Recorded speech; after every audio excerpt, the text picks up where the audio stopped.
Oyo imeye. Iku ọdún.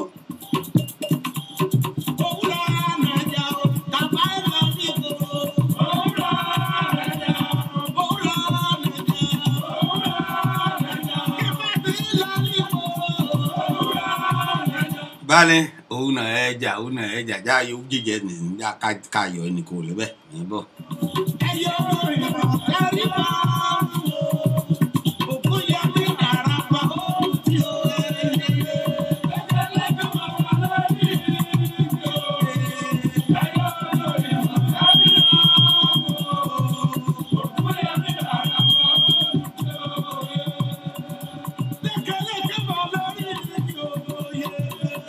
Bane leke ti tó bá lérí igi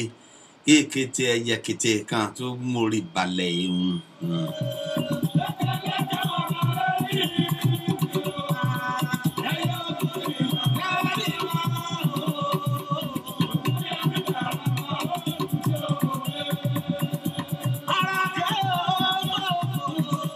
Bane eku dédé òyí ní kété kìí tẹ́ gbọ́ a. Ẹ káàbọ̀ sórí ètò Èkìtì láti kan ní Joksibi FM Radio Houston, Texas la mú kalẹ̀ síkà lórílẹ̀-èdè Amẹ́ríkà.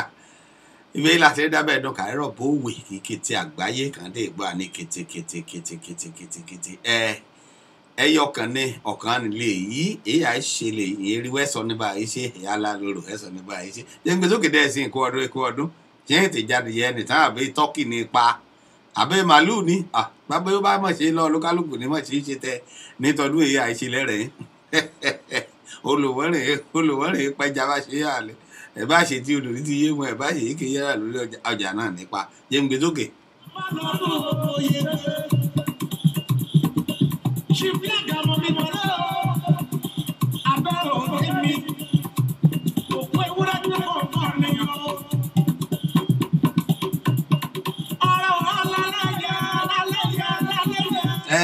Go me ora Mobolaji, me ora, but usually bá ṣe kíra lẹ́kìtì rẹ ní káàbọ̀ sórí ètò èkìtìkété tòní pa láì ṣètò ọ̀hún lónìí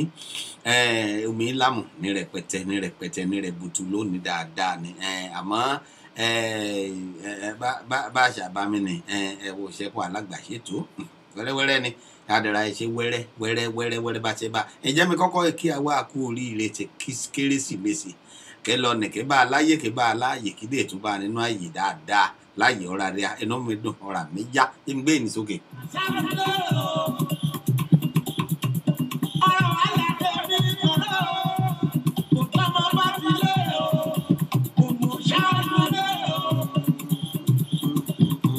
ìjẹ́rò lulẹ̀ tèmi sọ̀rọ̀ olóhùn òde àdúgbò lọ lọ́hùn elédìgbọ́n rẹ̀ ọba alágbára bá a ṣe lórí ètò ìrè ìkànnì Jokesibi FM radio ibẹ̀ láyé àyín ètò èkìtìkété òní gorí afẹ́fẹ́ lásìkò yìí ẹ káàbọ̀ sórí ètò ọ̀hún àwòbá ọlọ́run ìbá ènìyàn ìbá ọkùnrin ìbá obìnrin ìbá olúlé ìbá àlejò ọba ọmọdé ìbá àgbà kọ ọmọdé bá ti júbà àgbà èrò kò dalẹ̀ ìbàlá ṣe káàbọ̀ sórí ètò ọ̀hún nítòní àjúbà yẹn àfà lọ́lọ́kan ọ̀jọ̀kan àjúbà yẹn wòlíì lọ́lọ́kan ọ̀jọ̀kan yẹn àlùfáà rẹ̀ àjúbà rẹ̀ òyìn lọ́ba yẹn lóyè àjúbà o adéjúbà yẹn oníṣẹ̀ǹbáyé rẹ̀ náà kì í mẹ́tẹ̀ẹ̀ta kìí sùn lápọ̀ kìí sùn lé ayé ló àdúpẹ́ lọ lóhùn Elédùmarè ọba alágbára ń káàbọ̀ sórí ètò ọ̀hún inú mi dùn ọ̀rà mi yá mama wí kérésì tè lọ́ra olúkálùkù báyìí náà kọ́ olúkálùkù tè kàn tè àtẹ̀jọ́ tá a ti yẹ lórí ìbò wọn rẹ̀ báyìí ìbéèrè lọ́ọ̀yà kàí lókè òkú olúkálùkù ti gbà bó ṣẹlẹ̀ lọ ìjọ ọdún ọtí kan olùwárẹ̀ ṣiṣẹ́.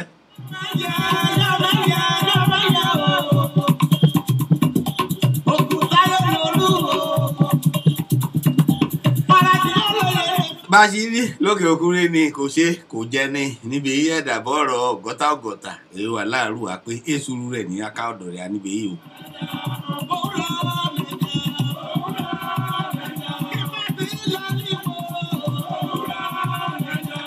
ọ̀dà ìkáàbọ̀ sórí ètò ọ̀hún ní dáadáa bá a ṣe ṣeré o ọ̀dọ̀ tí a níbi yìí kò ṣe kò jẹ ní clocking ọ̀yọ̀ jẹun kọ̀ọ̀kan wọ́n gẹ́ kọ́ ní bísínẹ́sì ọ̀rà rẹ̀ gan kọ bá má jáde sóde èsì bèsì ẹ̀bá ọ̀ nínú ilé ìyá kan wọ́n àjòkó sórí íńtánẹ́ẹ̀tì kan yìí ṣe bísínẹ́sì tiẹ̀ náà lórí íńtánẹ́ẹ̀tì ọ̀hún kọ bá jòkó sórí ìjòkó rẹ kọ yóò tẹlifíṣàn ẹ̀sọ́ ní èyí ẹ̀sọ́ ní mọ̀ wọ̀ ẹ̀ta ẹ̀sọ́ ní mọ̀ bọ̀ ẹ̀yà bá oníṣiṣẹ́ pàtàkì ibikíbi kọ̀ bá yà kọ́ bá ti lọ́jà ẹ̀ta ẹnìkan òpòló rẹ̀ wọn níní lọ ní ta kàn éyùrú báyìí.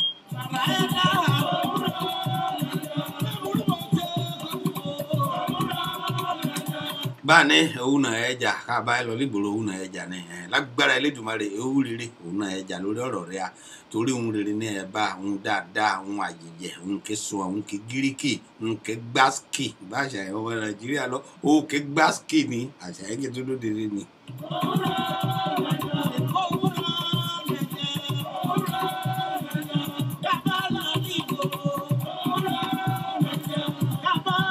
gbàlẹ́ owó là ẹja ilé owó kéde sùn náà ẹja lórí ọ̀rọ̀ rẹ̀ alágbára Elédùmarè ìròyìn ké sùn akéda náà gbọ́ nípa rẹ̀ lórí ètò rẹ̀ alẹ́ yìí àti dé lónìí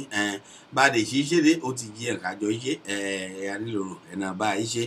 bá a ṣe iṣẹ́ lórí ètò ọ̀hún rèé àdẹ́ra kọ́kọ́ mọ̀rọ̀ òyìnbó àmúgbára rẹ̀ lóyìnbó fẹ́ẹ́rẹ́ ń jóge lórí ọ̀rọ̀ òyìnbó rẹ̀ àtò nínà ẹ̀ là ẹ̀ yọ̀ ọ́ra dáadáa ká ẹ̀ yọ̀ ọ́ra ká ẹ̀ wá abára yọ̀ bá a ṣe ìbílẹ̀ kìtìrì ní abára yọ̀ àpò ìwọ ọdún àpò àlàjá ọdún ẹ̀mílẹ̀ ó ṣe kérésì lágbára Elédùmarè ó dé ẹ̀ṣọ́ ọdún lẹ́la dáadáa láṣẹ Elédùmarè.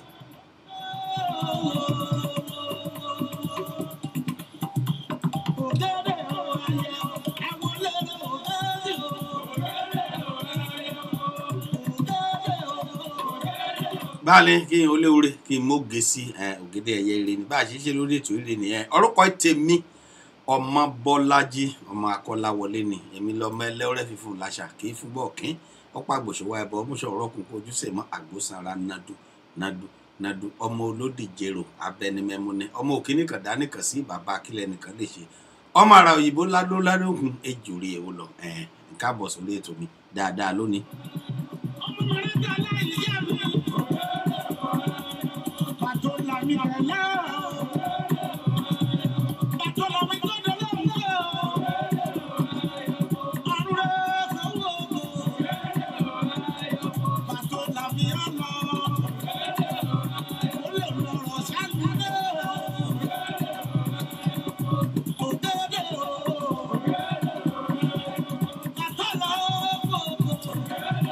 Báàní ẹni ká mú kété rẹ̀ ká mú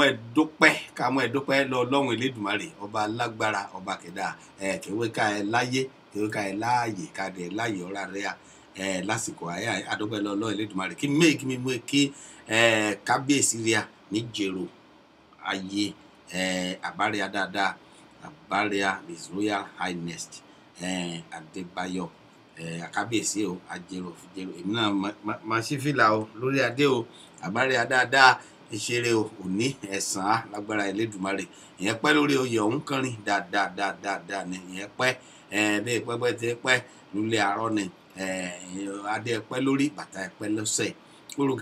olùkẹrẹ ọ̀hún dẹ̀ ẹ̀pẹ́ lọ́rin ẹ̀pẹ́ ẹ̀dọ̀kìnì bá a náà ṣe wí ìṣeun àbá àdúpẹ́ lọ́rin fún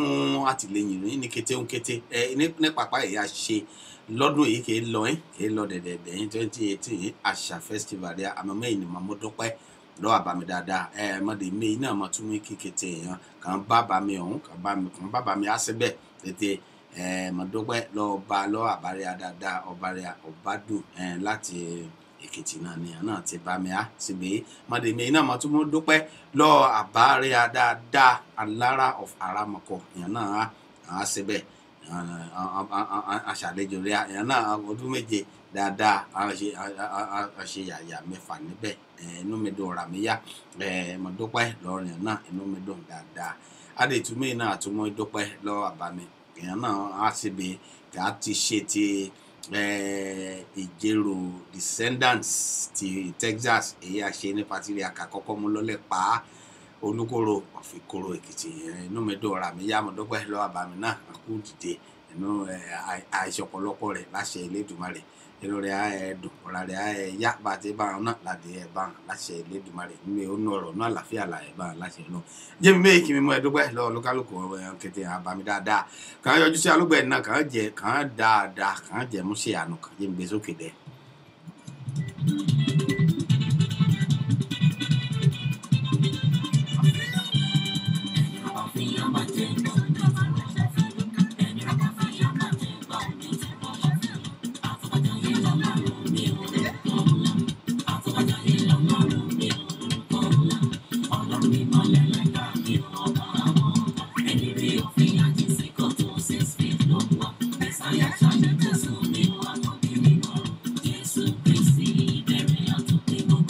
Bẹ́ẹ̀ni jẹ́mi kọ́kọ́ ẹ̀dúnmọ́ ní mo ti dúpẹ́ lọ Ọlọ́run Elédùmarè àríro àlá tó fara tìbí òkè ọba kíjọba lọ òníwé ká mọ́dún kẹ́wọ́ ká ṣọdún ìkéde tó ká tún ṣọ̀pọ̀ èyí kẹ́ tó bọ̀ lọ́nà.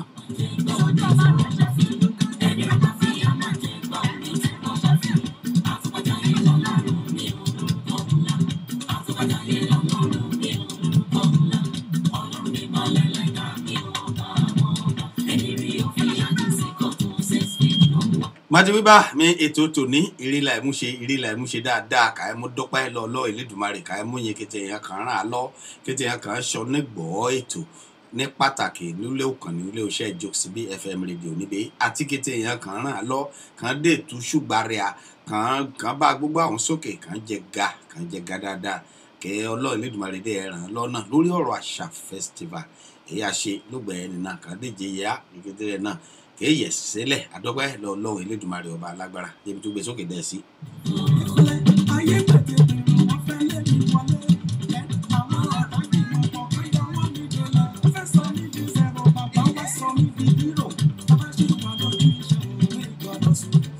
bẹ́ẹ̀ni bá lọ lọ́run Elédùmarè ṣe tẹ̀ àdúpẹ́ lọ lọ́run Elédùmarè ọba lágbára àdúpẹ́ lọ kété yìí ònìyàn kì í ṣùgbọ́n akété yìí kà pé kì í jẹ́ àti kété yìí kà ké sí kì í ra yìí yọjú àmọ́ kì í rèé bọ́ ni kì í darapọ̀ mọ́ kì í ra yìí sí níbẹ̀ àdúpẹ́ lọ́rin lọ Elédùmarè jẹ́ àmì kí mi mú ẹ dúpẹ́ lọ kété umbrella kitikiti association lọ́tún lósì ló wá lẹ́yìn kan ràn lọ kan dé ṣùgbàríà ló gbà ẹ ṣe àṣà festival ria ní Houston Texas níbẹ̀ ló gbà ẹni ká mi kọ́kọ́ bẹ̀rẹ̀ látòrí Èkìtì association ti Houston kí mo dúpẹ́ lọ́rin mo dúpẹ́ ọpẹ́ pàtàkì lọ Èkìtì Houston association ọpẹ́ pàtàkì lọ yan ti Ẹ̀gbá náà ní Ṣàbí elites ọpẹ́ lọ yan Ẹ̀gbá progressives ọpẹ́ lọ yan ti Jẹ̀bú ọpẹ́ lọ yan ti Ilé-Ifẹ̀ ọpẹ́ lọ yan ti Ifẹ̀ Òòyè ọpẹ́ lọ kété kan ràn lọ kan jogba àwọn kan jẹ yẹsílẹ̀ kan dé jẹ yá ọpẹ́ lọ kété èèyàn ọ̀nìyànbọ̀ nìyàn personal person mi dáadáa ní pàpà honorable Babátúndé Kìkìtìrì àkàrẹ pè ní Babas àtòun àtọyà rẹ̀ ọpẹ́ lọ nìyàn ọpẹ́ lọ kété kan á láti yin ó dí èèyàn kan á láti Minnesota ni èèyàn kan á láti Michigan ni èèyàn kan á láti Maryland èèyàn kan á kàn ẹ bá yẹ èèyàn kábíyèsí rẹ̀ sí níbẹ̀ yìí lógbẹ nílé ya ṣe lógbẹ ọpẹ́ pàtàkì lọrin adúpẹ́ lọkìtì olúkálùkù kì í dìde lógbẹ náà kàn jẹ yá kàn jẹ yẹsílẹ̀ ọpẹ́ ńlá ni.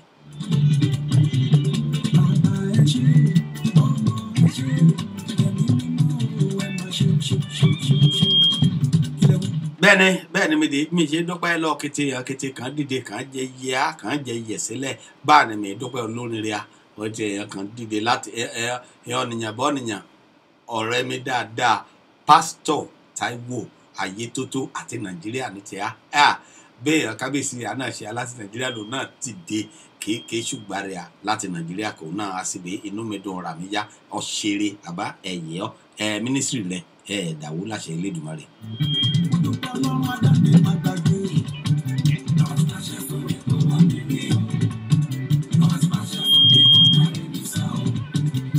Madúpẹ́ wọ́n tún bẹ́ẹ̀ náà mo tún dúpẹ́ lọ́kìtẹ̀ kan yí àkálẹ́bẹ̀ lọ́kìtẹ̀ kan ṣùgbàrẹ̀ ẹ̀yà kan jọ lọ sílé ìjọsìn ní ti C&S Church Movement ayọ̀ ní o ti Gethsemane Ministry alátò lórí títí dọ́mọ èyí kékeré jù nínú rẹ̀ níbẹ̀ kẹtẹ̀rẹ̀ náà ní ṣùgbàrẹ̀ bẹ́ẹ̀ náà láì dúpẹ́ lọ́ọ̀yà àbárẹ̀ bàbá àdúrà àti ìyá àdúrà prophet and prophetess Fàṣàdé láti Mountain of Mercy àmì náà mo dúpẹ́ lọ́rẹ̀ àti ìyẹ́rì adáadáa kìtìrì náà láti dúpẹ́ lọ́rẹ̀ níjọ́ Wednesday Monday tún mẹ́yìn máa mo dúpẹ́ lórí ètìkìtìkìtì dáadáa ni mi dúpẹ́ Èkìtì Association of Use mo dúpẹ́ Ìjẹ̀rò Descendants of Texas mo dúpẹ́ lọ kìtìrì o inú ní ẹ̀dùn ọ̀rá ní ẹ̀yà ohun kéèdò nínú ẹ̀ẹ́dẹ̀bàjẹ́ láéláé.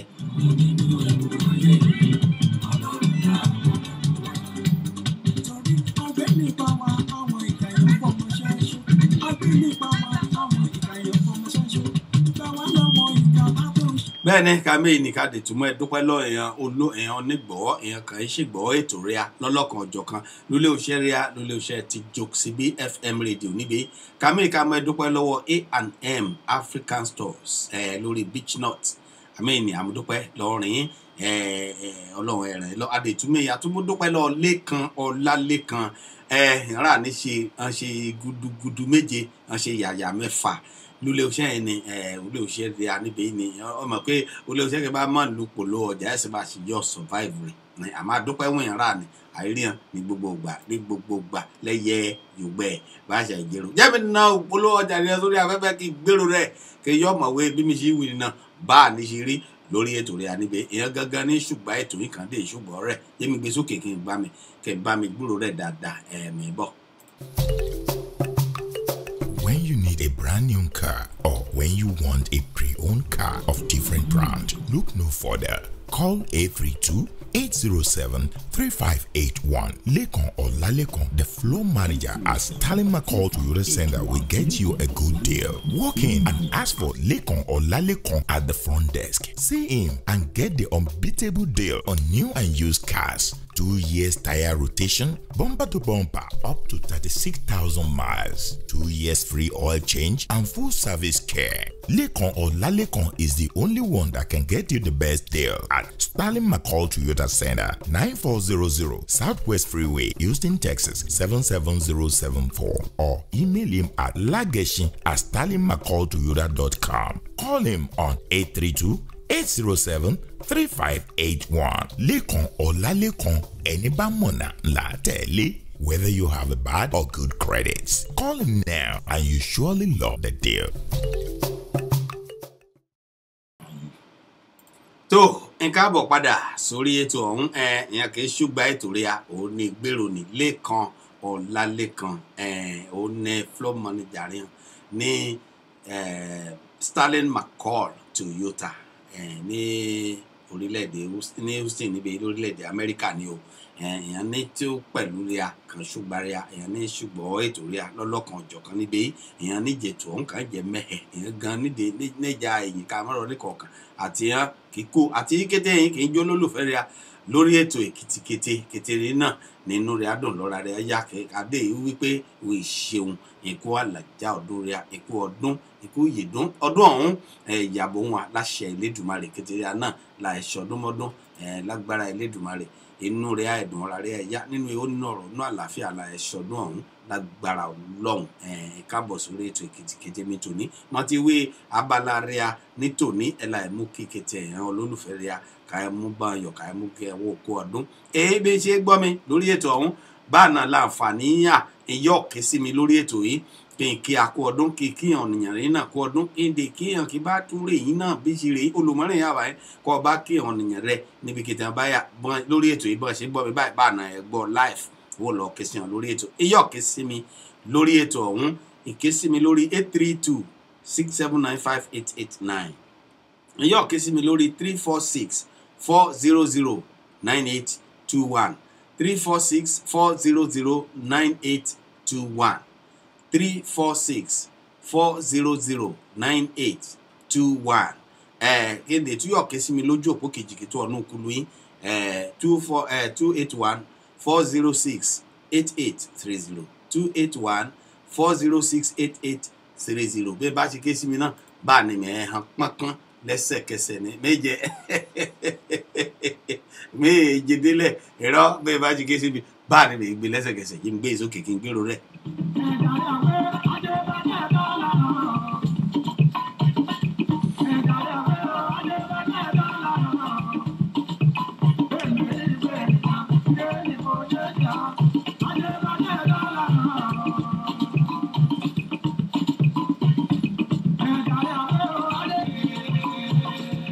báà ní àṣebàjẹ́ yọ̀tọ̀ lọ́hùn torí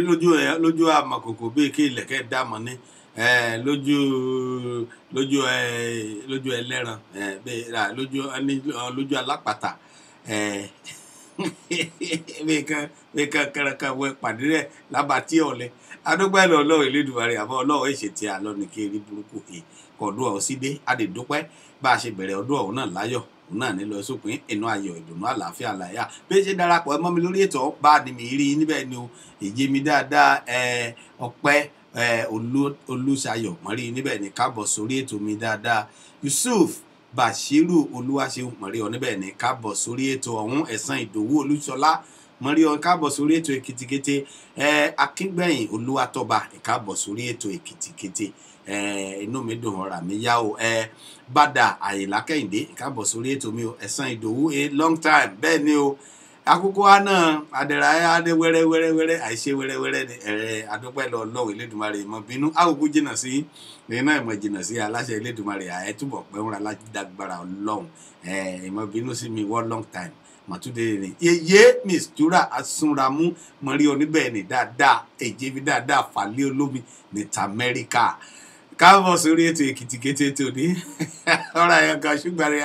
lórí ètò ọ̀hún náà lè rìn kan ṣe shout out rẹ̀ ló gba àṣà festival àdúpẹ́ ìṣeré èjì mi dáadáa Ọlọ́run pẹ̀lú rẹ̀ níbi kétékè báyìí lọ ibùdó rẹ̀ lọ́run Elédùmarè pàdé mọ̀rí níbẹ̀ ni Rebecca Bówó Ṣadé káàbọ̀ sórí ètò ọ̀hún Olúwadámiláre ẹbí ṣe é ní MC Cinderella láti Côte d'Ivoire níyò níbẹ̀ ni inú mi dùn ọ̀rà mi yá káàbọ̀ sórí ètò ọ̀hún ètò dáadáa ní ìjẹrẹ èyí mi Rebecca Bówó Adé èyí ó kún o ikú ọdún o ìyáre ni àkó ọdún níbẹ̀ ni iná àkó ọdún níbẹ̀ ni ó ṣáàlà ní ṣé akẹ́kọ̀ọ́ jẹ́ torí àsìkò akẹ́kọ̀ọ́ àtẹ̀rẹ́sìlẹ̀ àdúpẹ́ lọ́lọ́ Elédùmarè Olúwa ṣeun ìkáàbọ̀ sórí ètò mi dáadáa Babátúndé Òṣìlóye ìkáàbọ̀ sórí ètò ọ̀hún mọ̀rí níbẹ̀ ni ilé àbí kọ́ bá mọ̀sí olùgbọ́ ẹ̀sùn olùsọ̀ẹ́sọ̀ tẹ̀ lásán ni àdúpẹ́ ìṣeun kìí níbẹ̀ ní kéṣe ògbàrí à ìyẹmí dáadáa Rèbékà Bówádé kẹ Èkìtì kété ìkété ulẹ́sìkọ́ bẹ́ẹ̀ ni kété ulẹ́sìkọ́ ulé níbẹ̀ àìkí níbẹ̀ yìí o iṣẹ́ o láti Houston Texas ni bí ṣe gbọ́ mi ìdẹ́ra bá mi ṣí ààrẹ kí èèyàn Èkìtì kété rẹ̀ akájọyọ̀ ìgbádùn ètò ọ̀hún lọ́lọ́kan ọ̀jọ̀kan ni níbi kété tí gbọ́ mi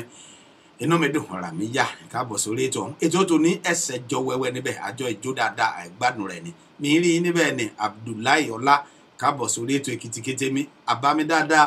Adéwálé Kọmọláfẹ́ ayé rẹ̀ á níyọ̀ láti Chicago rẹ̀ ni ìṣeré àbámi káàbọ̀ sórí ètò ọ̀hún bá ṣe ṣeré níjọ́ mẹ́jọ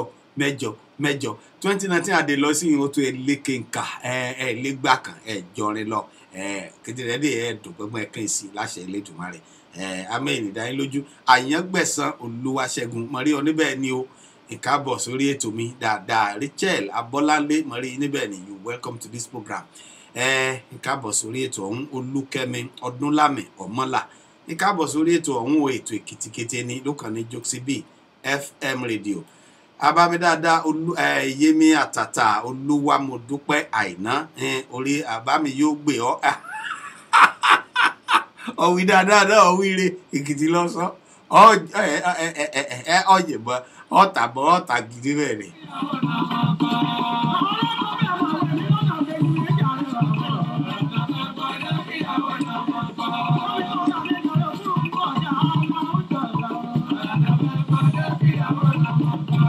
bẹ́ẹ̀lẹ̀ kájí ìyàwó náà mọ ọkọ ọ̀rọ̀ ní ẹgbọ́ níbẹ̀ bẹ́ẹ̀ ni dáadáa ẹgbọ́rọ̀ ẹgbẹ́ tí ẹ fẹ́ ìyá dànù káàbọ̀ sórí ètò mi dáadáa Yẹmí Olúwamọdúpẹ́ Àìná mọ̀rí ọdún bẹ́ẹ̀ ni Èkìtì ọwídìnà ọwíire wẹ́rẹ́wẹ́rẹ́ ni ọdẹ rajá ìṣiré ni orí bàbá mi yóò gbé ọ bẹ́ẹ̀ ni orí àbámi ègbè ọ náà ọ ṣeré yìí Adéwálé Kọmọláfẹ́ mọ̀rí ọ níbẹ̀ ni àbárẹ̀ àgbè ọ ìṣeré níbẹ̀ ni o adúpẹ́ òkè darapọ̀ mọ́ Ọláyínká Tíwọ̀ Dáramọ́lá mọ̀rí ọ káàbọ̀ lórí ètò ọ̀hún Túndé ọ̀rẹ́ àgbà mọ̀rí ọ níbẹ̀ ní káàbọ̀ sórí ètò ọ̀hún Alhaji Razak Sanni káàbọ̀ sórí ètò ọ̀hún inú mi dùn ọ̀rà mi yá o àbámidáadá Gabriel ọmọ Olúwa Sàlámì ẹ ṣeun gan-an o kó máa lọ bẹ́ẹ̀ àbẹ́ẹ̀ tí rí ìgbádùn ètò ọ̀hún àfúkẹ́tẹ̀rì aníkẹ́tì àgbáyé náà dè tí ìwà kan ti gbọ́ aníkẹ́tẹ̀kẹ́tẹ̀kẹ́tẹ̀ káàbọ̀ sórí ètò Èkìtì ètò ní inú mi dùn ọ̀rà mi yá Austin ẹ̀jọ́kò káàbọ̀ sórí ètò ọ̀hún o inú mi dùn káàbọ̀ sórí ètò ọ̀hún dáadáa àbámi Gabriel yẹ kó ètò ọ̀hún ilé ní Ọlọ́run ní ṣètò rẹ̀ káàbọ̀ sórí ètò ọ̀hún Àbáyọ̀mí Adébọ̀wálé àbámi dáadáa rẹ̀ ní August Merry Christmas in arrears and Happy New Year in advance ọsọmọ àdẹ̀dẹ̀dẹ̀ ọdún bá aláyọ̀ láṣẹ Elédùmarè inú mi dùn ọ̀rọ̀ àmì yá káàbọ̀ sórí ètò Èkìtì kété ètò ní o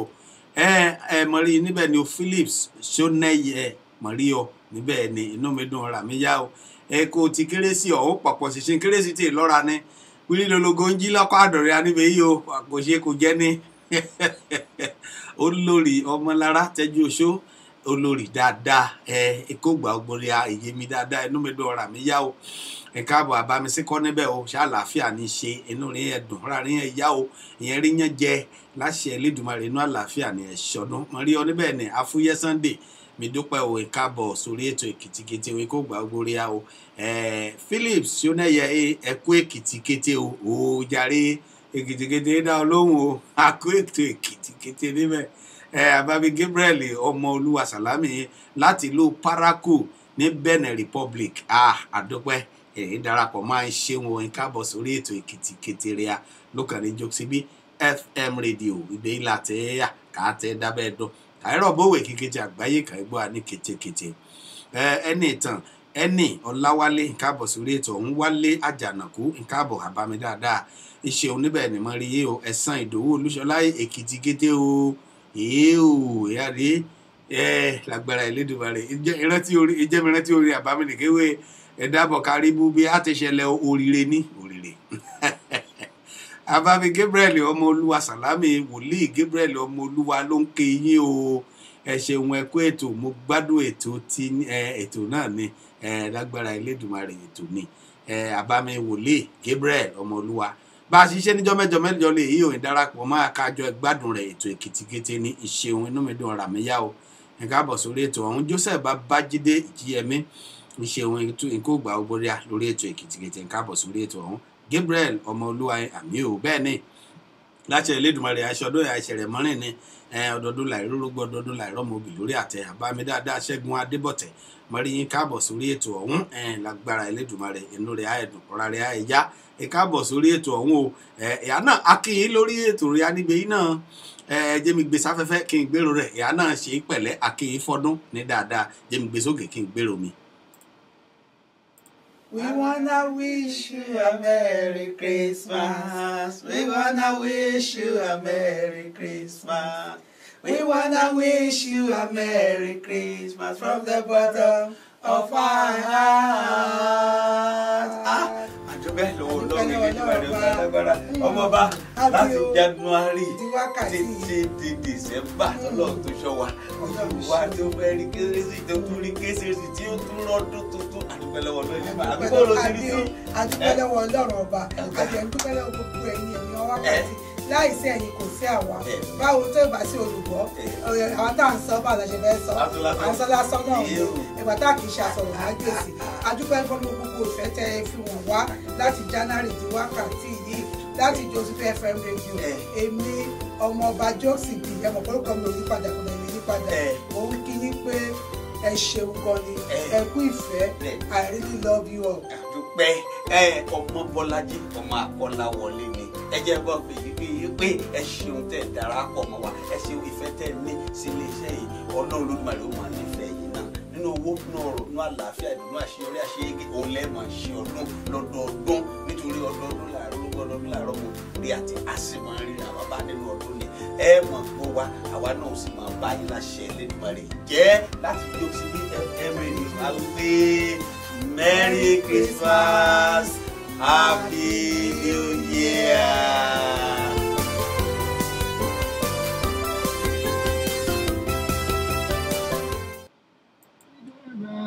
Adọ́làjọ yìí o. Ṣé ọlọ́gbọ́n mo ní ọjà rẹ̀ mi? Ìhara kéré o. Ìhara èrè títí o.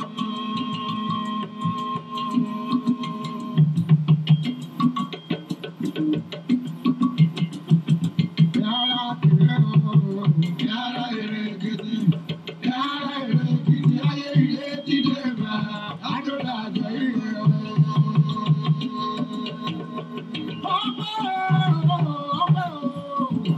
Bálẹ̀ ọpẹ́ pẹ́rẹ̀pẹ́ ti pẹ́ Èkìtì ti gba yìí tipẹ́ adúpẹ́ lọ́lọ́ Elédùmarè káàbọ̀ padà sórí ètò Èkìtìkété láti òkànnì Joseph FM radio ẹ̀bẹ̀ láti dẹ̀ra gbòòrò sáfẹ́fẹ́ Kékété àgbáyé kan dé gbọ́ ní kété mi dúpẹ́ lọ́wọ́ àbámẹ́ni mọ́ kí dáadáa inú mi dùn ọ̀rà mi yá Praise G King Ìméjì ìkábọ̀ sórí ètò mi o àbámi Gabriel ókè o mo ti gbọ́ bá ṣí ṣeré níjọ́ mẹ́jọ kí n darapọ̀ ẹ̀ máa ká dára gbẹ́tò Èkìtì rẹ̀ ká gbé lárugẹ Kékété ẹ̀rá kan léwu kan lórìrì kan yọ ọ̀mọ̀wé ètò Èkìtìkété rẹ̀ á ti gbòde Èkìtì ẹ̀dẹ̀ gbọ́dọ̀ kú ètò rẹ̀ ẹ̀gbọ́dọ̀ kú lágbára Elédùmarè kú Philip Ṣónẹ́yẹ this is your face ma ẹ kú ọdún o bẹ́ẹ̀ ni o ní ṣeré èyí mi dáadáa káàbọ̀ sórí ètò ọ̀hún tó lórí ètò Èkìtìkété tòní jẹ́mi mẹ́yì kí mi mú kí Èkìtì Houston Association kà á ṣe pàtí ìparí ọdún rẹ̀ ní jẹjọ ìkọjá ni adúpẹ́ lọ́lọ́ Elédùmarè wọ́n yọrí sí rere kété rẹ̀ náà dùn ọlá rere kété rẹ̀ kan bá péjú kan bá pèsè síbẹ̀ náà ni àná máa wẹ̀ Èkìtì náà dábìrà adúpẹ́ lọ́lọ́ Elédùmarè àdètú bá ti ṣe tọdún iná àti ìṣe ọdún kébọ̀ láṣẹ Elédùmarè àṣẹ tẹ̀rẹ̀ márìn dáadáa ọdọọdún náà lọ ojú rẹ̀ ayé pé kọ̀sẹ̀ rẹ̀ ayé pé ojú ìpèlè ọ̀fẹ́ ìpèlè lágbára Elédùmarè ká ẹ̀rọ ní kúnra láṣẹ Ọlọ́run Elédùmarè ni.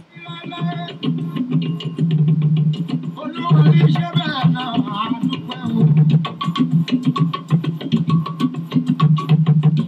Gbogbo Èkìtì pátá ni mo mi bá sọ̀rọ̀ yìí o. báni kété kété pátápátá worldwide níbi kété kàyà àti kì í ṣe kété náà ni màá bá ẹ sọ̀rọ̀ lásìkò mìíràn àdọ́pẹ́ lọ Ọlọ́run Elédùmarè ọba alágbára o jẹ́mi túmọ̀ yìí kí mi mú ẹ kí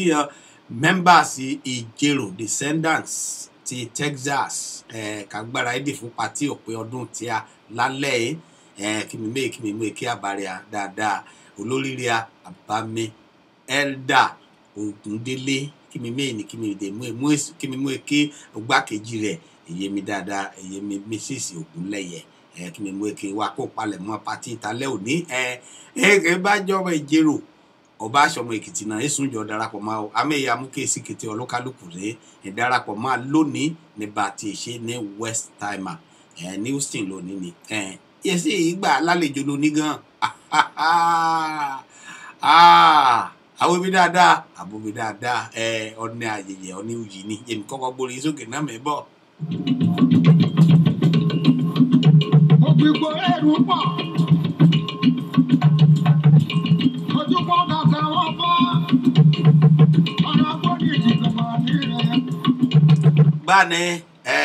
ọ̀nà èèyàn mi dáadáa olùkọ́ mi dáadáa àbòmí dáadáa ni ọ̀rẹ́ mi dáadáa ni ọdún ayọ̀ àbí òní gbà alálejò lónìí òní host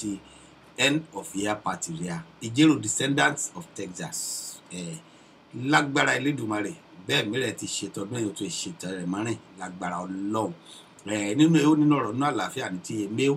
bá ṣe tẹ̀ka kẹtẹ́ka yọ̀ọ̀dà wọ́n náà wúndé ṣé òun náà tẹ́rí sí gbé èrò àgbà ni lágbára Ọlọ́run ibi tí mi ọ̀hún mọ́ bàbá ṣe ti ọgbọ́pọ̀ bá lè ọ̀hún èdè àbùdí ní tó mi òkun àbùdí ní tó lọ́sà ibi tí mi ó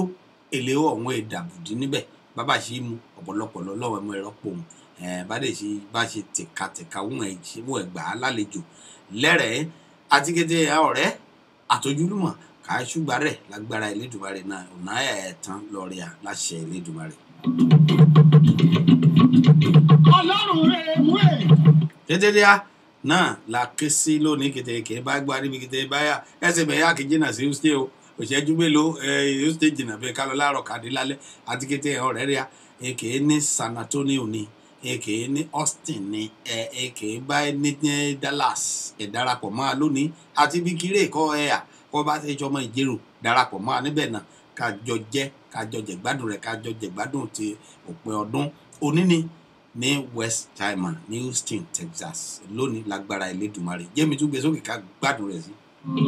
ọba mi kí mo dààmú mi adéṣọyè òyìnbó mi òyìnbó ló ń jẹ náà lókè ńlá o.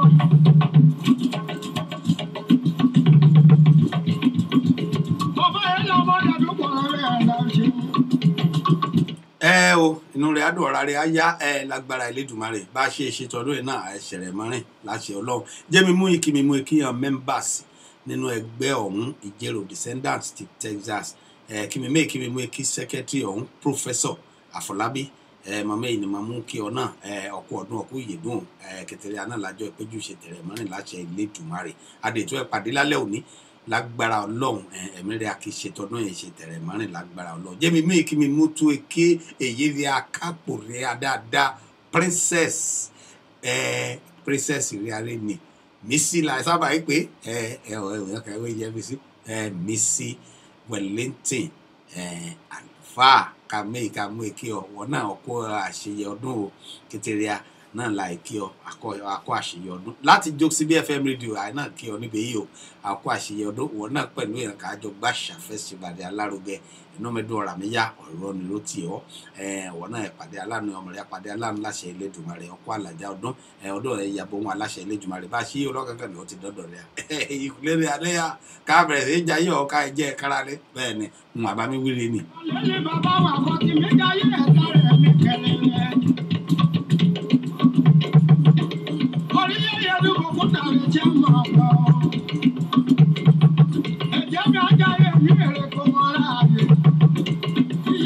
Gbàlẹ̀ ẹ̀já dára ẹja yẹ́rì alẹ́kọ̀ọ́ aráyè lágbára Elédùmarè rẹ̀ adé ráyè ó lágbára Ọlọ́run àìrógun àìrójú àráyè nínú ayé rẹ̀ ìṣeré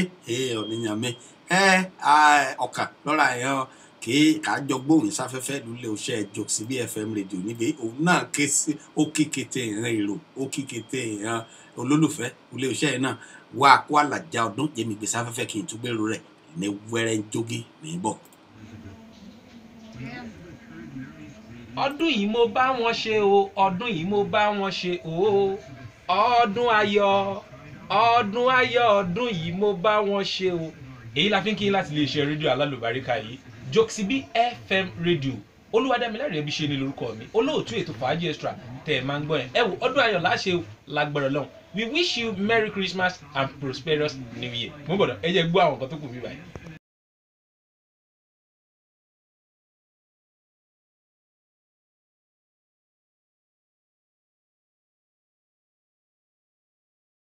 Jokesibi FM Radio Houston Texas olamukalẹ̀ sí lórílẹ̀‐èdè Amẹ́ríkà ẹ káàbọ̀ sórí ètò ọ̀hún yẹ́mi gbé sókè dẹ̀ kí n gbèrò àbáyé dáadáa lọ́ọ̀gì mú ọ lé mi. ẹsẹ̀ mú tẹ́lẹ̀ o ẹsẹ̀ rí ẹlẹ́sẹ̀ mú tẹ́lẹ̀ o ẹsẹ̀ rí ipa títù náà mẹ́rọ jíráríà o ẹsẹ̀ rí ipa títù náà mẹ́torí lọ́jà ìjàre ẹsẹ̀ rí ipa títù ló balẹ̀ mẹ́rin ẹsẹ̀ rí ipa títù ní marin báyìí mú àṣùrọ̀ àmọ́dún o ẹsẹ̀ rí. Ìjàre ẹlẹ́sẹ̀ mú tẹ́lẹ̀ ẹsẹ̀ rí ẹlẹ́sẹ̀ mú tẹ́lẹ̀ ẹsẹ̀ rí ẹlẹ́sẹ̀ mú tẹ́lẹ̀ ẹsẹ̀ rí ẹlẹ́sẹ̀ mú tẹ́lẹ̀ ẹsẹ̀ rí mànúwé mànúwùbí ẹsẹ̀ rí ìfúnlẹ̀ ọlọ́ni ìfọ̀fọ́nà. Bẹ́ẹ̀ni ọlọ́sẹ̀ kẹ́ mú ẹ tẹ́lẹ̀ àkó àlàjá ọdún rẹ̀ pọ̀pọ̀ ṣẹ̀ṣìn ọdún ọ̀hún ọ̀tẹ̀dẹ̀ wẹ̀lẹ̀mù ọdún rẹ̀ adókòó ẹ̀ lọ́wọ́ Elédùmarè ọba alágbára. Ìjàdó ẹsẹ̀ rí ọbẹ̀ jáde kájọ ẹsẹ̀ rí ìyẹjọ́ àti gà fún democracy ẹsẹ̀ rí ẹsẹ̀ rí àjàjàrí democracy ẹsẹ̀ rí ẹsẹ̀ rí àti lọ́lọ́dún mẹ́ta lóṣù mẹ́fà ẹsẹ̀ rí ẹsẹ̀ rí èṣìṣì lọ́rọ̀ iṣẹ́ ẹsẹ̀ rí mọ́mọ́já sí ọ̀pá ẹsẹ̀ rí impeachment báwo kí ló jẹ́ impeachment ẹsẹ̀ rí. Yẹ̀sí ìrántí ó gbọ́ gborí jáde lógbẹ̀ ẹni èsì o láyé gbọ̀rọ̀ impeachment kì í lọ lọ́tún lọ́sì èsì kọ́ lọ́ọ̀kẹ́ tẹ̀lẹ̀ yíyan kí ni lọ. Chief Lemure Oguyemi ni of blessed memory láyé ògbọ̀n ìwí ni mẹ́wàá ṣẹlẹ̀ ló gbẹ ẹni ṣí o ọdẹ bá ló gbẹ ọdẹ bá rántí gbẹ oníyẹ ọmọ kéé ṣẹlẹ̀ lásìkò ìwí ni ọ̀rọ̀ pírísípẹ̀tì kí dára abẹ́rù bà wẹ́rẹ́ yẹ kí n bá rí ọkàn yọ pẹ̀tàn rẹ̀ ẹgbẹ́ sí ìwé ọní bó ti jẹ́ ló gbà yẹ bẹ́ẹ̀ ni ọní bá ti jẹ́ ló gbà yẹ kẹsí yọ wọ ẹ̀rọ impeachment bá wo léyà ṣẹ̀ṣẹ̀ ní democracy adé tí tó sáré dárúkọ impeachment bá wo ayé ògbà ẹni adúgbò lọ́lọ́run Elédùmarè káàbọ̀ sórí ètò èkìtìkìtì lọ́tọ̀tẹ̀ ìdábọ̀ nínú ọdún rẹ̀ àkàdẹ́ra ṣe wẹ́rẹ́wẹ́rẹ́ ìdábọ̀ èyí ní tèmi o mamọ̀dẹ́ra ìwé o ìdábọ̀ ìjà ṣe ní jẹ́jẹ́jẹ́jẹ́ ni o èyí ọba ní òun ni kò jẹ èyí ọba mọ̀ ní mọ̀ ọ̀rẹ́ bá mọ̀ tó kọ́ mọ̀ fi gọ̀ǹgọ̀ kọ́ mọ̀ mú fa o ìdábọ̀ ìjáde aṣọ ọdún ọ̀hún nírọ̀ rọ̀ṣẹ̀ election ní bọ̀ ní next year nígbà kálukú ti gbára ẹ̀dì wọ́n ti gbára ẹ̀dì wẹ́rẹ́wẹ́rẹ́ ìdè ìmọ̀kọ́rọ̀ election bá ti bọ̀ lọ́rọ̀ Nàìjíríà báyìí kété òun kété ọ̀nà tí bá mọ̀yọ̀ rẹ̀ gbéhùn ni ọ̀rọ̀ election ìdàbọ̀ ìjà mútọkànlé aká mú dìbò ìmọ̀já mápò dìbò ìmọ̀já mọ̀rọ̀ ẹ̀ ó dìbò amọ̀wé ṣe olóde àmọ́ ìjà dìbò ọ̀nẹ́ ọkàn rẹ̀ á bá yàn ọ̀nẹ́ kì í agán ti ká mọ̀wé lórí ọdún mẹ́rin kí bá bọ̀ báyìí ìgbádùn nìyẹn ká ẹ̀yà amọ̀wé lọ́rọ̀ election ti Nàìjíríà o ìwọ̀n olùmọ́rin yìí ṣe ọlọ́ọ̀jẹ́ kí bá jẹ́ ìsọ̀gbè lórí ẹgbẹ́ nínú ẹgbẹ́ rẹ̀ ọlọ́ọ̀jẹ́ sọ́pọ́ọ̀tì rẹ̀ ni àmọ́ ká bá ṣe rí ìdàbọ̀ ìjà rántí wé ọlọ́run òun ní ká mọ̀ dìbò òun ká dìbò wọn ni kí yóò ṣe ọ̀nì ká bá kí á ti ká mọ̀ wọ́ ní báyìí ọ̀nì àyẹyẹ ni ọ̀nì kí ẹ yóò ṣe kí ẹ yóò gbìyànjú gáà lójú kan lódìdí ọdún mẹ́rin kì í ṣojú kan ṣoṣo ní kété àti tí ọdún emu kò ọdún mẹ́rin ní tí emu pé kì í ṣojú kan láti pòròbù káàpùràbò onókòló ìdábọ̀ ẹ̀jẹ̀ àná rò dáadáa ká mọ wọn àì ṣe ká má tìtorí ehó ká má tìtorí ohun àìjẹ kẹẹ̀tán títí ọ̀sẹ̀ kan kọ́ bá gbé àpò ìrẹsì kọ́ báyìí náà títí odidi oṣù kan ṣọ́ ẹ̀jẹ̀ tán báṣìrì kéré ọ̀ẹ́jẹ̀ tán àmọ́ ọ̀ni ọba dìbò ní odidi ọdún mẹ́rin ní ẹ̀mú ẹ̀ níbẹ̀ kó bá ti bọ́ sọ̀rọ̀ impeachment bá ṣàbá mi dáadáa wọ́n bá ti bọ́ sọ̀rọ̀ impeachment níbẹ̀ odidi ọdún mẹ́rin lẹ́mú ẹ̀ níbẹ̀ òun bá dé ṣe òun lọ èrí èyí kì í ṣe ẹsẹ̀ bọ́ sí yóò rí ìdábọ̀ ìjà mú tọkùnrin ká mú dìbò ìmọ̀ ìjà mọ̀rọ̀ yóò ká mú dìbò ìdábọ̀. Joyi kasa lọ sókè òkun.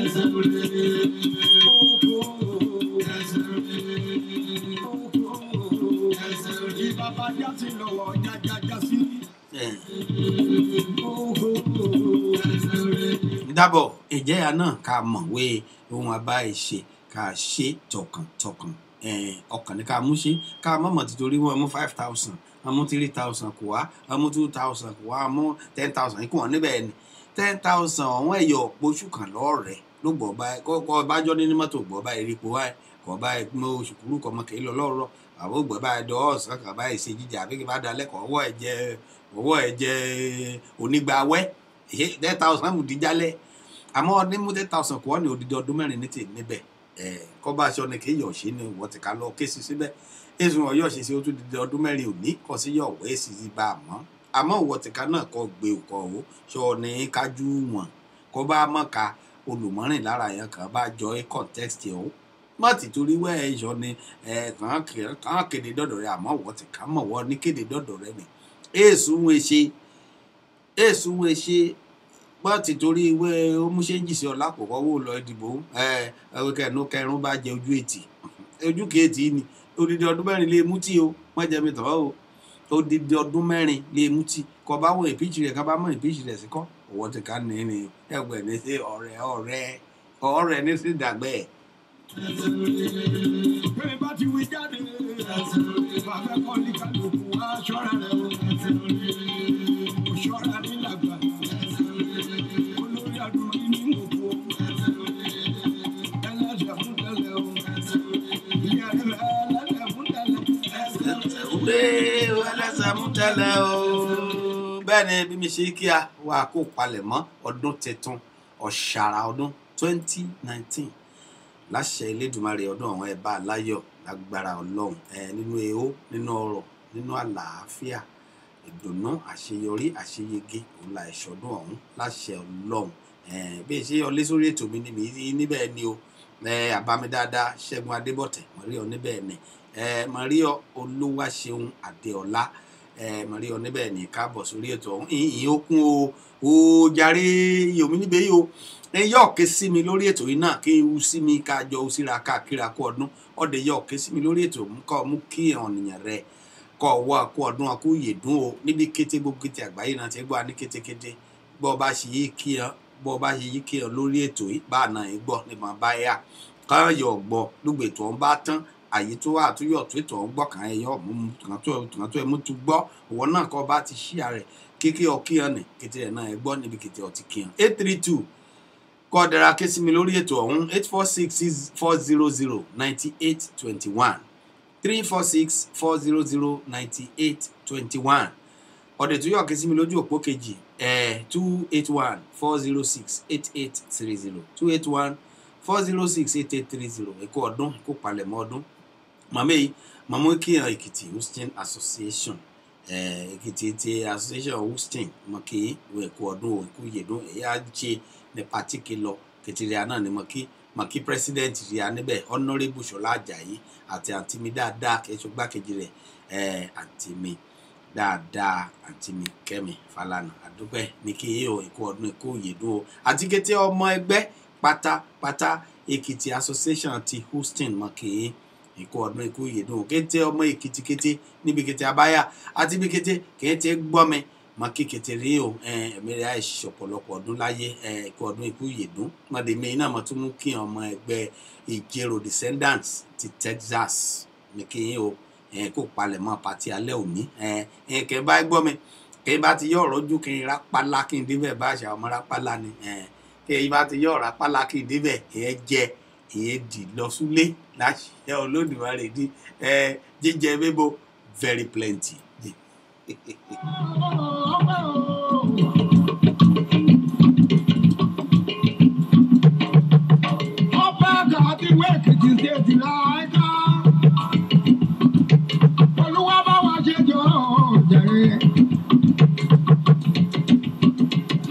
Báni o ìwọkọ̀ bá yọ̀ọ̀rá pálá débẹ̀ ní Westheimer ní Houston, Texas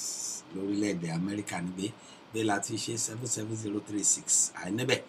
kí ẹ bá ti yọ̀ débẹ̀ lẹ́sẹ̀kẹsẹ̀ bọ́ bá ṣe jókòó ohun jíjẹ mímu wọ́n ti wà very plenty kékeré à ìjà àjọ yọjú síbẹ̀ káàjọ kíra rẹ̀ kú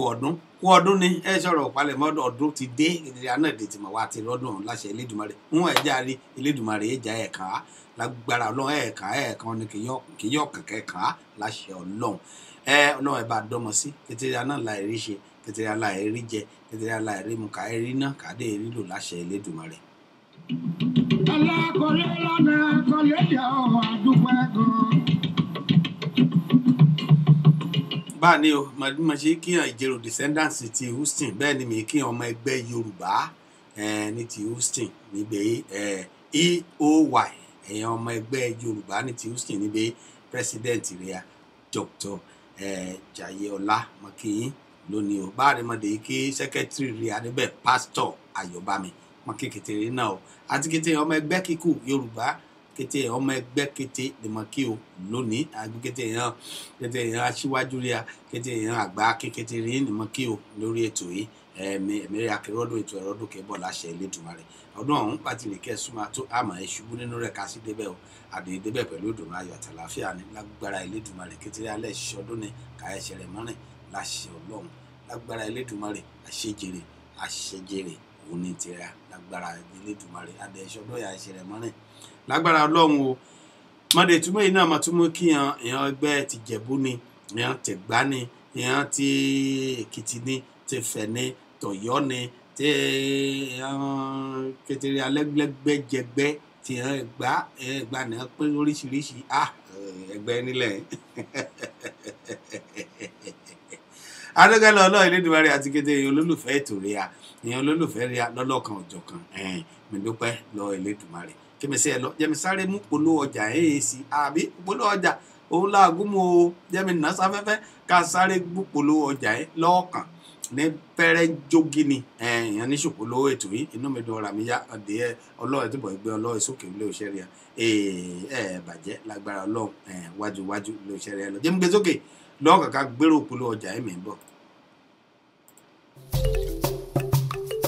When you need a brand new car or when you want a pre-owned car of different brand, look no further. Call 832-807-3581. Lekon or Lalekon, the floor manager at Sterling McCall Toyota Center will get you a good deal. Walk in and ask for Lekon or Lalekon at the front desk. See him and get the unbeatable deal on new and used cars. 2 years tire rotation, bumper to bumper, up to 36,000 miles. 2 years free oil change and full service care. Lekon or Lalekon is the only one that can get you the best deal at Sterling McCall Toyota Center, 9400 Southwest Freeway, Houston, Texas 77074, or email him at lageshin@sterlingmccalltoyota.com. Call him on 832-807-3581. Lekon or Lalekon, anybody mona la tele. Whether you have a bad or good credits, call him now and you surely love the deal.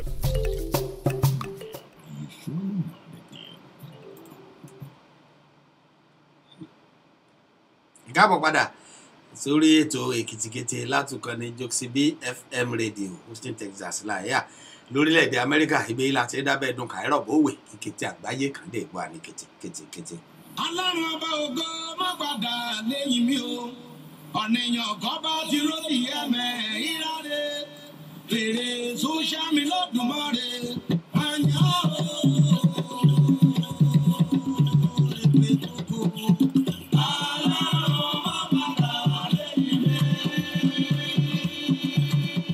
lálẹ́ kọ́ ọlọ́run Elédùmarè kẹ́ mọ́ padà lẹ́yìn rí a ẹ̀kọ́ àtọ̀rọ̀ ẹ̀kọ́ àtùgbà jẹ́ mi kí prophet mi prophet kéèké prophet Dr. Káyọ̀dé Adébíyì èèyàn tí a rí ni láti Georgia lọ́hún Atlanta Georgia àdúpẹ́ káàbọ̀ sórí ètò mi mi dúpẹ́ èkéṣe darapọ̀ ìmọ̀ àpẹ́ náà ni àná darapọ̀ ìmọ̀ ẹ̀yàn kan ti ṣe agbátẹrù ètò lórí òkànnì náà lè yí ni olólùfẹ́ ètò rí ara ni àdúpẹ́ lọ́rin lágbára Elédùmarè ọlọ́run Elédùmarè padà lè yìn rí. oṣù onírọ̀ ní àmàdúkọ ọkùnṣẹ́lẹ̀ dàmí gbé o ètò gbà mọ́kọ́ ṣeré òbí lẹ́kọ̀ọ́ yìí mi. táṣírí lè ní bọ́ọ̀rọ̀ táṣírí lè ní wọ́n bá kọ́kọ́ ṣe ẹ̀nà erin ọ mọ̀wé èsì o wọn ọlọ́run bá ti lọ sí gbẹdán oníṣe rí ìkáàbọ̀ sórí ètò Èkìtì Kété o comrade Adámọ̀lẹ́kùn ìyẹ̀kú ètò sábẹ́ ni látọ̀rọ̀ ni mo ti retí rẹ̀ èyí ọgbórí ọlẹ́yìn náà ti dá ọ̀nẹ́bọ̀ mi ṣiṣẹ́ ọ̀jìjẹ́ níbà akíkété olólùfẹ́ rẹ̀ ìdárayápọ̀ máa ní kété ògbà ní kété ògbà ní gbogbo ògbà làákìyìn náà wé ìṣeré ìdárayápọ̀ máa ní kété ògbà ọlọ́run Elédùmarè lófẹ́ rẹ̀ ebi tí lófẹ́ olé òṣìṣẹ́ Elédùmarè lófẹ́ yìí náà láṣẹ ọlọ́run láṣẹ Elédùmarè ni comrade Adámọ̀lẹ́kùn inú rin ẹ̀dùn ọ̀rọ̀ àríyàn ẹ̀yáwó yín èrú gbèsè bí ò ṣe bí ọmọ lágbára Elédùmarè lọ́wọ́ ẹ̀dẹ́ ọmọ sí kété ànáwó sí rí kété náà ní ẹja ìṣirere láṣẹ Elédùmarè àti kété olólùfẹ́ torí a kì í dára ipò ẹ̀mọ́ àti kéjọ ìwà ní gbogbo ìgbà inú mi dùn ọ̀rọ̀ àmì yá o tó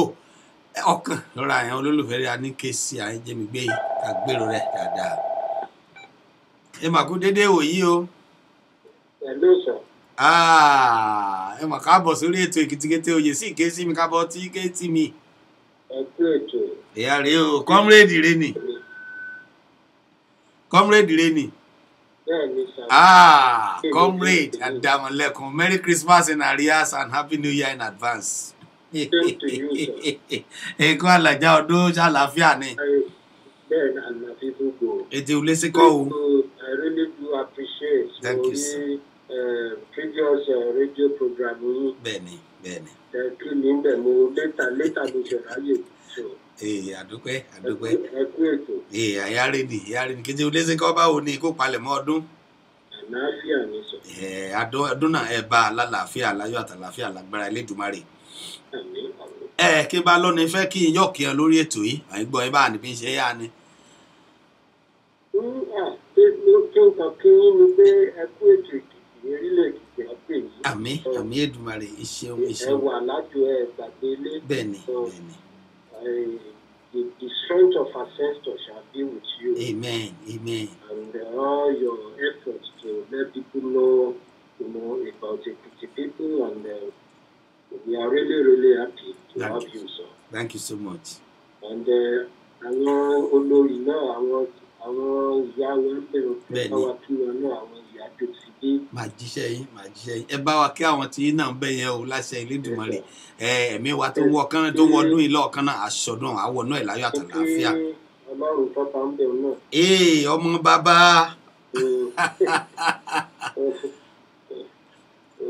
Ọmọ bàbá. Kí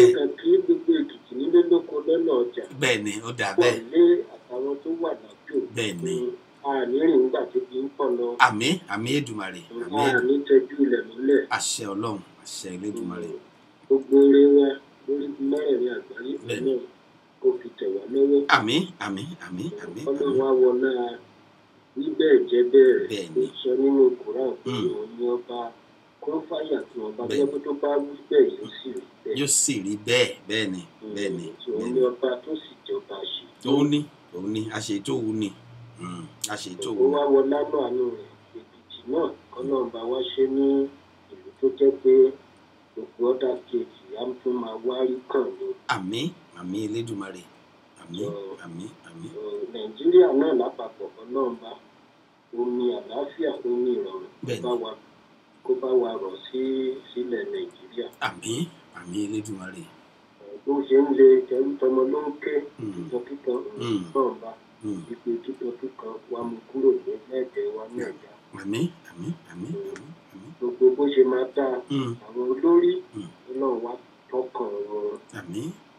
kọ́lọ̀ tọkàn wọn ìjọ nàìjíríà ò fi gbé wa débi kankan. ọlọ́run á gbà wá o. they know ọlọ́run á gbà wá o. ìṣòro tó ń fẹ́ ká nínú yẹn ipò tó ń bá tẹ̀ múra sí láti ní structure ìlú yẹn regional government nàìjíríà máa pín ní ọ̀rọ̀ tó dá sí. nàìjíríà has been expired 2013. It's not just saying. So àwa kankan ta ní connection sí ancestors sí ọlọ́run ọba. We have seen this in 2013. It's not just Nigeria has been expired. The structure can never favor our people. See the security. The major solution for security is just to restructure the nation. It will curb the major security problem.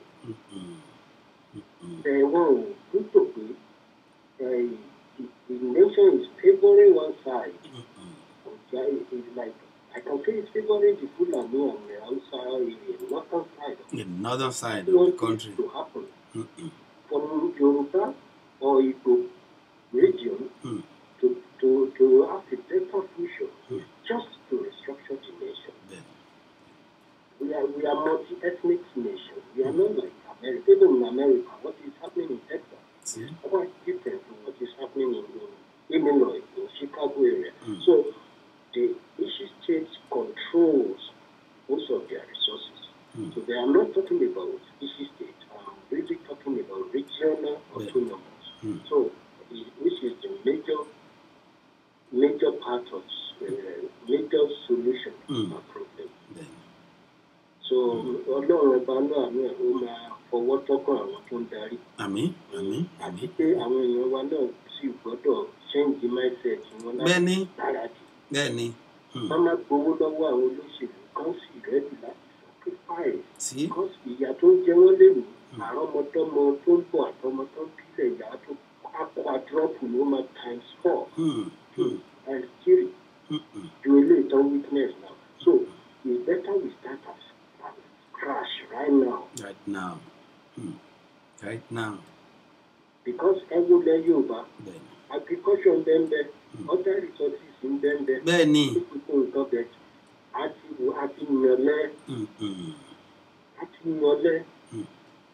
So regional government will make us to be competitive. Ọmọ àlè tó bá wá tó máa lè Yorùbá tó fẹ́ máa kówó Yorùbá sájáde. Yàrá àmọ̀ pé Ṣàngó Ọbàtálá Ọya láfífọ́ ojú ẹ̀dá. Bẹ́ẹ̀ni o. So ọ̀rọ̀ pọ̀ ní ìlú kọ́tọ̀. Ọ̀rọ̀ pọ̀. Wà lọ́wọ́. Àmín. Ẹ ṣeun gan. God bless you o. Àmín Èdùmàrè. Ẹ ṣeun o comrade, inú mi dùn ọ̀rọ̀ mi yá o. God bless you.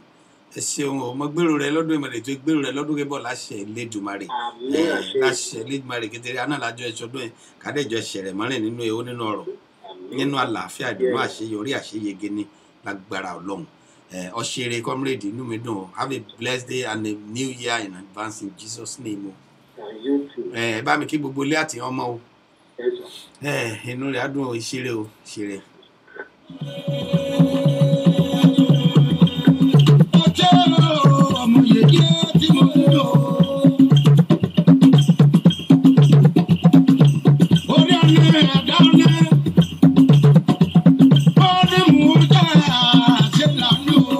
Bẹ́ẹ̀ni orílẹ̀ mo ṣe àṣelà ọ̀nẹ́ orí òun ní mo ṣe àṣelà ọ̀nẹ́ adúpẹ́ lọ Elédùmarè adúpẹ́ lọ ọ̀nìyànrẹ́à àti tí kì í ké sí a lórí ètò yìí àti tí kì í darapọ̀ mọ́ àkájọ ṣètò ọ̀hún kì í dùn kì í gbọ́ngbọ́n kì í kàn sí ìṣeré inú mi dùn ọ̀rọ̀ mi yá adúpẹ́ lọ Elédùmarè bàtí ọdún ọ̀hún kì í bọ̀ dẹ̀dẹ̀dẹ̀dẹ̀ láṣẹ Ọlọ́run ẹ bá aláyọ̀ àtàlàáfíà inú àlàáfíà ìdùnnú àṣeyọrí àṣeyege làdé ẹ̀ṣọ́dún ọ̀hún láṣẹ Ọlọ́run Elédùmarè adúpẹ́ lọ́wọ́ kété yín olólùfẹ́ olóṣẹ́ rẹ̀ àjọ síbí FM rédíò àti kété yín kì í darapọ̀ mọ́ ní kété gbà adúpẹ́ lọ́rẹ̀ inú rẹ̀ adùn ọ̀rà rẹ̀ á yá kété náà la dúpẹ́ lọ́rẹ̀ jà tó dúpẹ́ lẹ́rẹ̀kan sí ọ̀pọ̀ àwọn ẹ̀pọ̀ ìjù jà tó dúpẹ́ ọ̀hún jà dé lẹ́rẹ̀kan sí gbọ́ ọmọ ọba yẹ́mi gbé sókè We wanna wish you a Merry Christmas. We wanna wish you a Merry Christmas. We wanna wish you a Merry Christmas from the bottom of our heart. Àdúpẹ́ lọ́wọ́ Ọlọ́run Elédùmarè lágbára ọmọọba láti January títí di December tọ́lọ́run tó ṣọ́ wa wá tó fẹ́ rí kérésì tó tún rí kérésì tí ó tún rọ́dún tuntun àdúpẹ́ lọ́wọ́ Ọlọ́run Elédùmarè àbíkó ló ti rí sí. Àdúpẹ́ lọ́wọ́ Ọlọ́run ọba àti àdúpẹ́ lọ́wọ́ gbogbo ẹ̀yin ènìyàn wákàtí láìsí ẹ̀yin kò sí àwa báwo tó ìbá sí olùgbọ́ àwọn tá à ń sọ bá àlọ́ ṣe fẹ́ sọ à ń sọ lásán náà ni ìgbà tá à kì í ṣe àsọ̀rọ̀ lágbèsì àdúpẹ́ fún gbogbo ìfẹ́ tẹ́ ẹ fi wọ̀n wá láti January di wákàtí yìí láti Joseph FM radio èmi ọmọọba Joseph di ẹ̀mọ̀ pọ̀lọpọ̀ mi ò yí padà kò lè yí padà òun kí yín pé ẹ ṣeun gan ni ẹ kú ìfẹ́ I really love you all. Àdúpẹ́ ọmọ Bọ́lájí ọmọ Akọ́láwọlé ni ẹ jẹ́ bọ́ pé ẹ ṣeun tẹ́ darapọ̀ mọ́ wa ẹ ṣeun ìfẹ́ tẹ́ ní sílé iṣẹ́ yìí Ọlọ́run Olódùmarè ó máa nífẹ̀ẹ́ yìí náà nínú owó nínú ọrọ̀ nínú àlàáfíà nínú àṣeyọrí àṣeyege òun lẹ́ẹ̀mọ̀ ṣe ọdún lọ́dọọdún nítorí ọdọọdún láàárọ̀ mọ̀ rí àti àsìmọ̀ ríra bàbá nínú ọdún ni ẹ mọ̀ gbọ́ wa àwa náà sì máa bá yín láṣẹ Elédùmarè jẹ́ láti yóò sí bí FM radio máa wípé Merry Christmas Happy New Year.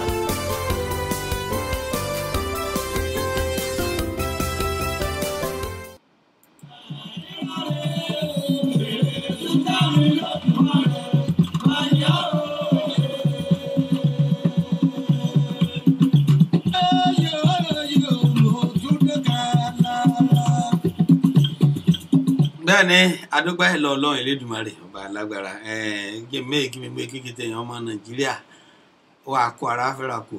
Alhaji Shehu Shagari ẹ̀rọ ànílọ ẹ̀rọ àníṣe tiẹ̀ náà ló gbé tiẹ̀ olúkálukú pẹ̀lú tiẹ̀ ògbà fólúgbà ní ògbà kan ẹ lọ bó réré ọba kan ń lọ ọba kan ń bọ̀ ní ọgbà kan ń lọ ọgbà kan ń bọ̀ ayé dúró títí láéláéláé ògbà oníkálukú ọ̀tọ̀ọ̀tọ̀ ni adúpẹ́ lọ Ọlọ́run Elédùmarè òun náà lọrẹ ni oyin ṣìkúnù kíláṣìkú ebi ṣe dé àti èkì ti ṣe bá ní ìwé tẹ níre ìdábọ̀ ìjà ṣe dáadáa kan yọ òwe tí a náà níre kan yọ òwe tí a níre kan yọ mẹ́rin iyọ̀ kan mú ewé tí a torí ìwọ̀pọ̀ bá mọ̀ ṣe dáadáa kan ṣe mẹ́rin iyọ̀ wí tẹ àmọ́ ìwọ náà ibikíbi ọba yà ó ṣe bá lé orí lọ rẹ ni ó ṣe olórí ọ̀pọ̀ náà mú ọ̀ṣẹ́ ni baálẹ̀ ni mọ́gàjí ni olórí ìlú ni lóde ọba ìlú ni àmú ọṣẹ chairman local government ni àmú ọ represent constituency rẹ ni àbí senatorial district kan lọ represent ni àbọ̀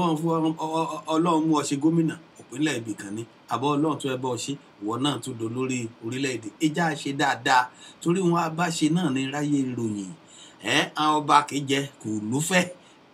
orúkọ rẹ̀ parẹ́ ọba kéde jẹ́ kò lù dá orú orúkọ rẹ̀ náà parẹ́ láíláí ìjà èrò wo ìjọ ọ̀làríà ọmọ ṣe pàtàkì o ìdábọ̀ inú ọdún tuntun la lọ sí oníkálukú ké ronú ké pè wá rẹ̀ dà ọdún báyìí ṣe dáadáa tẹramọ́ dáadáa rẹ̀ kọ́ iṣẹ́ wọn kò bá dé ìwé dáadáa tẹ̀ ní ọmọ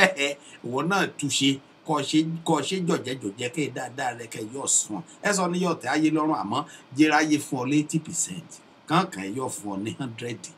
jan wáyé ti fún ọ kó ṣeé ṣe gbìyànjú kan múná tí kò ọ kó wọ náà ṣerú ṣe kékété èrò kan ẹ yọ ọwẹ tẹ kan ewì tẹ níre kan dé mẹ́rin iyọ kan ẹ mú wí tẹ olórí ní kí 80% ẹ̀dáláyé bá ti lè tẹ ọgbà ètò 20% kíkù nìtìyàn nílẹ̀kù àbí òwò náà ṣe tẹ kan yọ rí 80% kan yọ mú wí tẹ náà níre kan mẹ́rin iyọ kan mú wí tẹ. ọjọ́ nìkan lára mọ̀ ọ́ yọ̀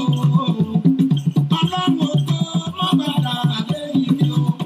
ọ̀nìyàn tó bá dúró di ẹ̀jẹ̀ ìrọ̀lẹ́ èso yá mi lọ́dún rẹ̀ mẹ́jọ bẹ́ẹ̀ ni kọ́ lọ́ọ̀ Elédùmarè ké mẹ́rẹ̀ ìṣúṣẹ́ rẹ̀ ajẹ́mi méèkì mi mú kí ọmọ ẹgbẹ́ ìjẹrò descendants ti Texas àkópalẹ̀mọ́ òní ni adájọ́ ọjọ́ pé ọjọ́ kò bá ní òní ni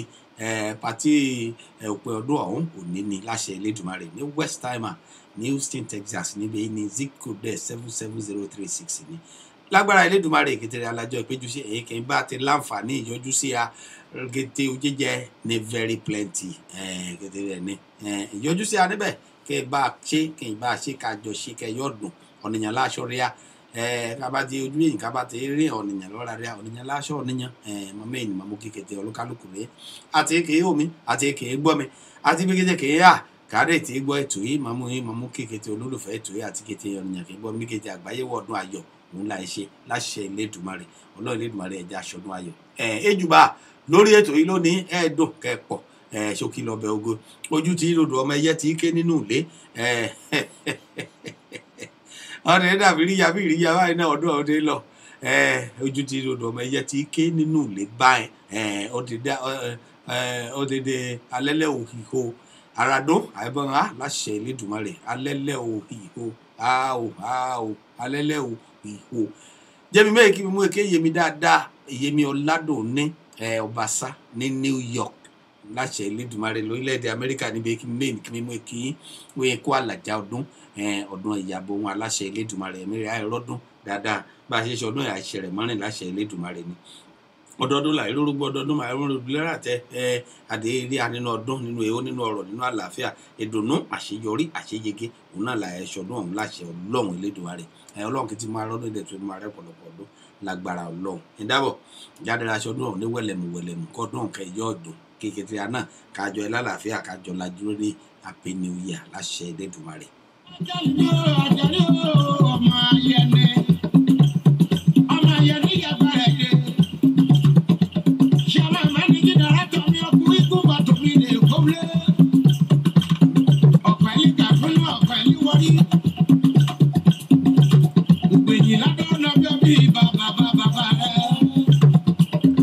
Ìjèrò náà bí mi ní tèmi níjèrò ní ìjèrò abẹ́ni mẹ́mọ́ adọ́pẹ́ lọ́lọ́ Elédùmarè fún àṣeyọrí ètò yìí adọ́pẹ́ ẹ̀kọ́ lọ́n kí mú abẹ̀rẹ̀ láyọ̀ kádé ìparí rẹ̀ láṣọ̀ àjọ àtàlàáfíà kádẹ́ra mẹ́tọ̀ ọ̀hún ká mọ́ ẹ̀yà sún parí àparí ètò ní ìparí ọ̀rọ̀ tẹ̀ nílé ayé láṣẹ Elédùmarè adètú eríra níjọ́ mẹ́jọ lórí ètò yìí láṣẹ Ọlọ́run ni ẹ̀já aṣọ ọdún ọ̀hún pẹ̀lú pẹ̀lẹ́bùtù láṣẹ Elédùmarè ó bá lọ́rẹ́ àwọn náà ní kádẹ́ra mú ìṣe kádẹ́ra ṣé kẹdùn kẹgbọ́gbọ́n kẹ̀kan sí lágbára Elédùmarè àtọ́ ìpàdé níjọ́ mẹ́jọ lórí ètò yìí láṣẹ Ọlọ́run ìdábọ̀ ìmájà gbàgbé ọmọ Ìjẹ̀rò descendants ti Texas òní ni o lágbára Elédùmarè ọ̀rẹ́ mi àbomi bọ́ ọ̀rẹ́ mi bá àbomi òun náà ní í ṣe onígbà lálejò ní òní lágbára Ọlọ́run ọdún ayọ̀ àbẹ òkè lọ́rẹ̀ èrè láṣẹ Elédùmarè àti olórí ẹgbẹ́ ọ̀hún Elda Ògúndélé àti igbákejì rẹ̀ àti mi dáadáa Bùnmi Ògúnlẹ́yẹ àti kété ọmọ ẹgbẹ́ Kìtìkù kéré náà wájú wọn lọ pa ìbìtìrẹ akéré sí láṣẹ Ọlọ́run Elédùmarè kété kì í gbọ́ àti kété olólùfẹ́ rẹ̀ lórí òkànnì kété náà wájú lọ pa ìbìtìrẹ eré sí o jẹ́mdẹ́ra lọ kí mi méjì kí mi wọ́n ṣe lọ lọ́lọ́ ẹja kí lọ kí dénú bú o èmi náà lọ́lọ́ ẹja kí lọ kí dálẹ̀ odò kí n bá lọ lónìí mẹ́ padà níjọ́ mẹ́jọ láṣẹ Elédùmarè ní èmi ni mẹ́ẹ̀ẹ́yà èyí ni mọ̀dé ẹ bá nínú èèwọ̀ nínú ọ̀rọ̀ nínú àlàáfíà nínú ìdùnnú àṣeyọrí àṣeyege náà ni mẹ́ẹ̀ bá yín o Ọlọ́run Elédùmarè Ọlọ́run ni máa mú yín lé ọ̀dọ̀ Ọlọ́run ni mẹ́ẹ̀yà ìbẹ̀nìkẹ́ náà kì í mọ́ra àti sí o èmi lọ mẹ́lẹ́rẹ́ fífún làṣàkí fún bọ́ọ̀kín ọ̀pá gbòṣìwá ẹbọ ọmọọṣẹ ọ̀rọ̀ kan kó jùsẹ mọ àgbósára nẹdúnẹdún ọmọ olódìjèrò abẹnimẹmu ni ọmọ olùdíníkíní kan dánìkan sí bàbá akílẹ nìkan lè ṣe àpàdé ọra níjọ́ mẹ́jọ láṣẹ Elédùmarè mọ mẹyìn mọ kí Ọlọ́run tọba Samuel Ọlọ́run tọba ọmọ bàbá ìbìkìtì ọba yà ilẹ̀ ire ni wọ́n jẹ́rìí rẹ ẹ̀mọ báyà kọ ẹ̀sìn gbádùn rẹ ní wẹ̀lẹ̀mù bàmí kéye àtọmọ láṣẹ Elédùmarè àjọ ìpàdé níjọ́ mẹ́jọ Ọ̀yọ́ darapọ̀ mọ́ níbi àná tí ẹ ṣe pọ̀pọ̀ ṣìṣìn ọdún tí a mẹ́tí Ìjẹ̀rò descendants ọmọ Ìgógó Èkìtì kan lájọ rẹ̀ yéṣu ń jọ darapọ̀ mọ́ kọ́ ọba síbẹ̀ dábọ̀ mọ́ mi kàrà sábẹ́ ìjẹ́ o ayọ́kàdé ọ̀rọ̀ níjọ́ mẹ́jọ orúkọ tèmi ọmọ Bọ́lájí ọmọ Akọ́láwọlé ni láṣẹ Elédùmarè ìpàdé níjọ́ mẹ́jọ láṣẹ Ọlọ́run ire o ire ní gbangba láṣẹ Olódùmarè. She